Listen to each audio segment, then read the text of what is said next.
That's right, because I'm going to talk about the things that I do and the people are involved. And if I'm the one talking about you, next time you look yourself up, you're going to see me. Yeah, that's how I do my marketing. That's right. If you want to sell your artwork, I mean, marketing yourself is inevitable. I mean, it's what we don't like to do, but it's what's necessary if you want to sell your artwork. So there's no way around it. Just schedule, 1 or 2 hours a week, 1 or 2 hours a day, whatever works for you, but you have to do it. I hate this term, get your name out there, but essentially that's what it's doing. When people say that to me, I ask, get my name where? Because you don't know. I know where I need to be. But, I just hate that term. But it's something that you have to do if you want to put your artwork in front of people who are going to buy your work. I think it's where the money is. You know what I'm saying? I mean, that's everybody. You're an artist. You have to be creative. Like him, I all day, every day. I post something and you're like, oh, I like it. I love it. But where the money is? Okay, well, let me ask you a question. And this is, I put out a weekly newsletter every month with ArtStar. It's free. And a couple weeks ago, one of my newsletters, it was entitled, It's All About the Image. I see a lot of artists posting their work on Facebook, but they don't have a title, they don't have a medium, and they don't have a price. And more importantly, they don't have a link to where somebody can go purchase it. Every piece of artwork that is finished that you post on these social media sites, at a very minimum, put a link to where this person can go directly to it and buy it within 2 or 3 clicks, no more than 3 clicks. Just posting it, people are going to say, oh, he's an artist, he likes to draw. There's no prices, there's no links to where I can purchase it. So when they want something from you, when they call you, guess what? They're going to ask you for something free. But if you post a price and a link with every piece of artwork that you post on Facebook, and that's what I use primarily, then people know not to call me if they're not planning on buying, or I'm going to charge you for logo design or what have you. And when we all seen these things, hey, I'm an artist, and I can't tell you, if I would be rich if I had a nickel for every person that came to me and wanted some free artwork. And I'm sure that a lot of you say the same. You don't want to do marketing, but you want to find a place where you can sell it, or somebody who can do the selling and the work for you. They can just click on it and go to that place and buy it. Okay.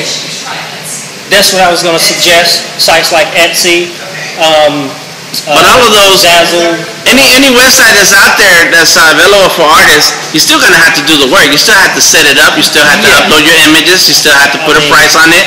Nobody's going to do it for you, and there's no magic pill for that. I'll do it for you. But it's going to cost you. That's right. Exactly. And that's fine. And there's going to be people out there and services out there that will do that for you. They're going to do the work for you. Just don't sign anything and pay them beforehand before you actually. That where I won't be getting ripped off by somebody. How do I know that? You know what I'm saying? You Google it. You have to get online. Yeah. You have to. You have to look up their reputation, and then type in the name of the company that wants your business, and then the word complaints right next to that on the Google search. Yeah. And then hit enter and watch what comes up. And if it has a lot of complaints and people telling you to stay away, then you stay away. Your personal page, will it delete your fan page? Sure. It will. But look, why go through all that? Just keep your personal page personal and keep your fan page the art that you do or the stuff that your fans want to know about. You don't have to delete them or break them apart. Just keep it separate. Don't post personal stuff on your fan page. But you can post some of your art and or interests on your personal page, and there's nothing wrong with that. And keep your personal page private. So then only those who you're given access to can see the stuff that you post there.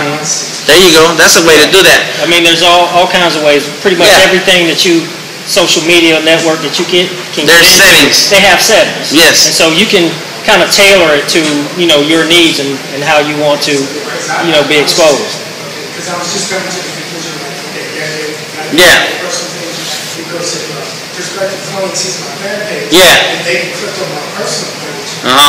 And you're controversial and you say crazy things and you don't want them to see the kind of crazy person that you are. that. Find an art agent that say, hey, I can have this dude do this, this, and this. You ever had any experience with that? Google it. I don't have any experience. I've done research. It's not, I wouldn't say it's easy what they do because it's all about their network, who they know.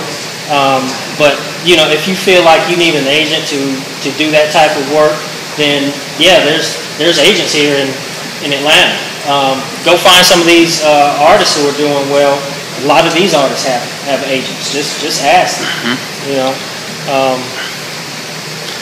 I think that's a good idea to have an agent, but yeah, you have to be careful who you find and what they have to offer, and kind of trustworthy. I don't trust everything. I'm kind of cynical about it, and they have to be like Flavor Day just said. It's about their connections and their worth is based on the connections and the work that they've done before. And I'm not going to sign with anybody who just has a bright idea that they can get rich off of my art. I want to sign with somebody who's already has a track record and has been doing it for a long time, and they have other artists that they've made rich, and I say, all right, cool, let's do it. What do I got to do? And those are hard to come across, and I'm sure that they have hundreds of portfolios that get sent into them to review so that they could represent somebody. But it's possible. I think what we're trying to cover here with the Black Book Conversations is what is it that you can do yourself to give you the edge that you need to profit and make money off your art. And unless you have the money already to pay somebody to do the social media for you, then you're going to have to do it for yourself. And it's not hard. And all these people are going to charge you. Like a gallery, a lot of artists have migrated away from the galleries because a lot of galleries are taking up to 50% of your work. So if you have a painting for $1,200, all you're going to get is $600 because they're going to get that other $600, and on top of that, they're not going to tell you who purchased your painting. And so that's how they keep themselves in the middle as the middleman, as the contact to that collector who wants to come back and purchase another painting from you. You have no idea who's buying your work, and you're only getting 50% of its value. So, the internet and all the social media has leveled the playing field for a lot of us, and we need to learn how to use it to our advantage. Yeah, it's going to take some work, but I'd rather put a little work in every week rather than have somebody taking 50% out of my potential profits. And it doesn't take much with all the social media and some of the tools that you can use to post to several things at the same time and kind of leverage the network that you do have. And there's nothing wrong with being in galleries. If that's what you want to do, that's fine. But a lot of artists are moving away from that, but some are still there and some are doing both. It's what works for you. Have a fan page where you post your artwork and the things you want people to pay you for, but then keep your personal page, whatever you want to do, but just make sure you drive people to the fan page to conduct business. And it's always okay to even post the business stuff on your personal page. There's nothing wrong with that.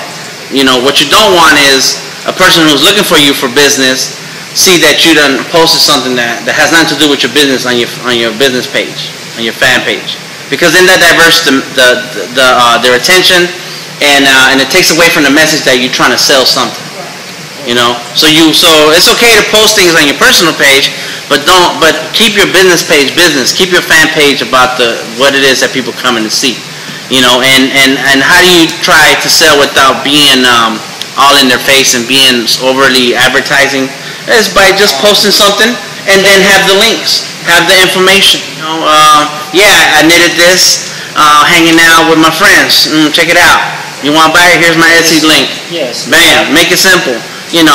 What you don't want to say is, hey, I'm broke today. I need to pay a bill. Can y'all buy this? Yeah, exactly. I mean, it's a real story, but that is not gonna that does not instill confidence in the person and that's doing the selling. Who wants to buy from you? It's like, I'm annoyed by this. Move on. Yeah, but you can always, on your personal page, you should post stuff. Everything that has to do with the Black Book Conversation and everything else that I'm doing, it's on my personal stuff. Oh yeah, but I still also keep updates on the other pages related to that own specific subject. We've been doing a series of artist interviews on video with mono art shows. And yes, we do a group art show where we have a party and we have artwork and people hang out and drink and get to meet each other and so on. And sometimes we sell art. But one of the things that we've been doing is doing the interviews of artists, and we post them on the website because maybe here we all can draw and we all know how to do something creative that other people look at us and say, "How'd you do that?" But there's a world at large not only admires you for your work, they want to know who you are. Mm-hmm. And that may also help move some of your art or some of the business that you're producing. So that's what we do the artist interviews. So say, hey, tell me about you, tell me how you got going, and why is it that you do it? And so yes, that's all part of marketing. If you could put a commercial during the Super Bowl to tell them about your art, then you would do it. But since we cannot afford it at this moment unless you're rich and you need to tell me you're rich, so I got some sales stuff, then you do YouTube. Yes, why not? Do all the other services that are out there. Going back to posting your images on Facebook, another thing that you should do is if you have create an interesting story behind a particular piece or the inspiration behind it, it's never a bad idea to write that out along with the description of your artwork. Because like he said, people may not necessarily feel that passionate about your artwork. They may be more into you.